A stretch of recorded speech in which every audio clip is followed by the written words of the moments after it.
যুদ্ধৰ বিৰুদ্ধে প্ৰস্তাৱনা কবি প্ৰণৱ কুমাৰ বৰ্মনৰ কবিতাৰ শ্যামল চমুৱাৰ পাঠ।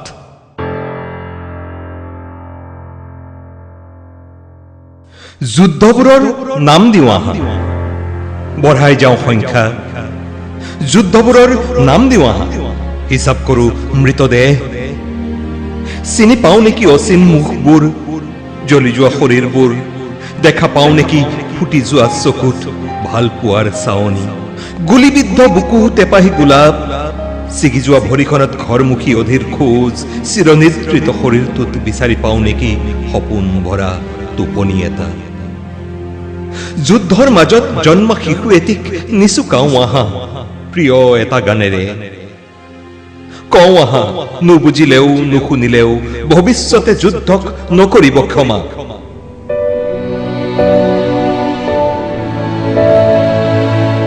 যুদ্ধটো বসন্ত ঋতু নহয়, কবিৰ কলম পুৰাই দিব সেউজীয়া চিয়াহী। যুদ্ধ কুঁৱলী ভৰা শীতো নহয়, কপি কপি আমি উষ্ম হম ইজনে সিজনৰ স্পৰ্শেৰে। যুদ্ধ মানে তেজৰ অপচয়, ধোঁৱাৰে অম্লজান, স্বাভাৱিক উশাহ ৰোধ, সভ্যতাৰ ক্ষয়। যুদ্ধ মানে ৰাষ্ট্ৰৰ নখলা হাতে চিৰাচিৰ কৰা জনগণৰ ভোক। সীমাৰ সিপাৰৰ পৰা ইপাৰলৈ ঘৃণাবৰ্ষণ। যুদ্ধ মানে মানৱতাৰ বিৰুদ্ধে বেৰিকেড, শিশুৰ হাঁহিত ঠু।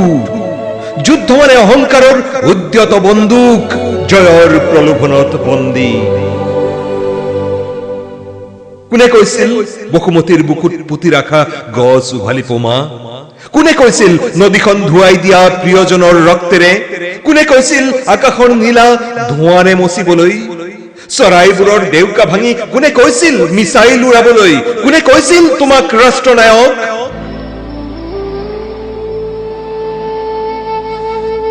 আমি ভাবিছিলো ৰাতিটো শুম, ৰাতিপুৱা ওলাই যাম ঘাম বিকি গোটাবলৈ ৰুটি।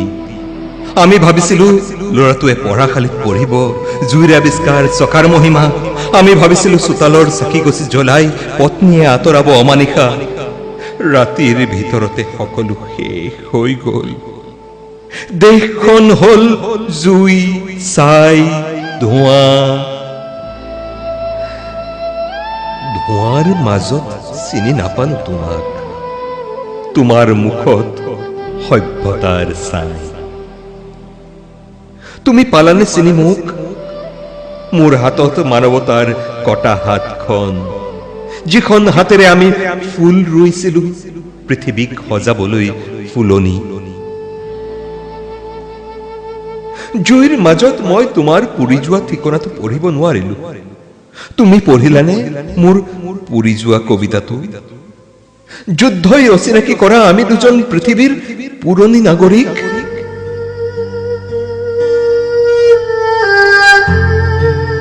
যুদ্ধৰ সংখ্যা বাঢ়িলে কাৰ লাভ হয়?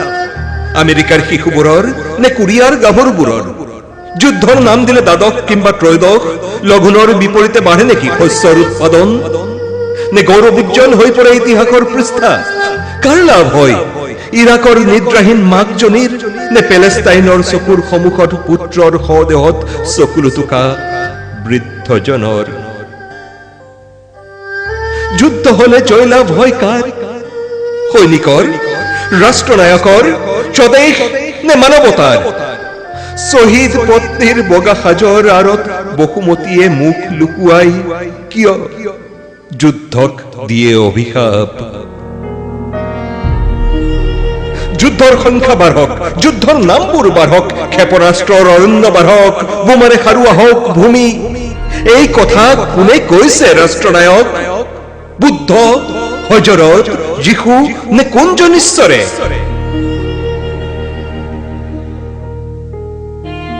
যুদ্ধ হলে পণ্য হৈ যায় আমাৰ পাতিৰ তিৰোতা। আমাৰ ভনীসকল বেশ্যা হৈ ফুট গধূলিতে সৈনিকৰ শিবিৰত সোমাই কিংবা ক্ৰয় বিক্ৰয়ৰ বজাৰত। যুদ্ধ হলে আৰ্তনাদৰ দৰে বিয়পি যায় ভোকৰ শোভাযাত্ৰা।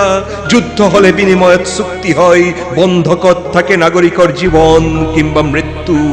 যুদ্ধ হলে পণ্য হৈ যায় পৃথিৱীৰ স্বাধীনতা।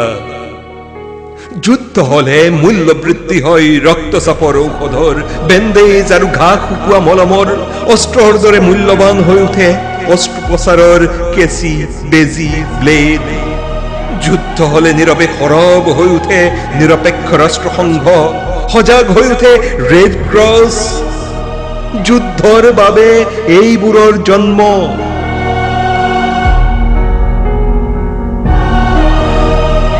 হিৰোশ্বিমা অথবা নাগাচাকি এতিয়া সোঁৱৰণি। সৈনিকৰ তামিঘৰত ৰাতি কটোৱা তিৰোতাবোৰৰ বাবে কোনেও নুটুকে চকু পানী। হিটলাৰৰ পোখা মেলা নতুন গজালিয়ে নতুন যুদ্ধৰে চানিব খুজিছে পৃথিৱী। আমাৰ নাতিৰ নপামত হিটলাৰৰ পোখাৰে নতুন যতন, যুদ্ধক সিহঁতে চিকুনাইছে।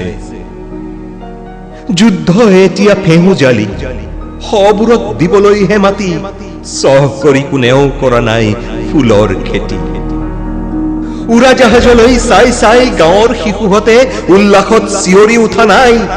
ৰৌদ্ৰজ্জ্বল মুখত সিহঁতৰ উৰাজাহাজৰ ছাঁ, মুখবোৰ শুকান সিহঁতৰ উৰাজাহাজখনে কঢ়িয়াই আনিছে বোমা।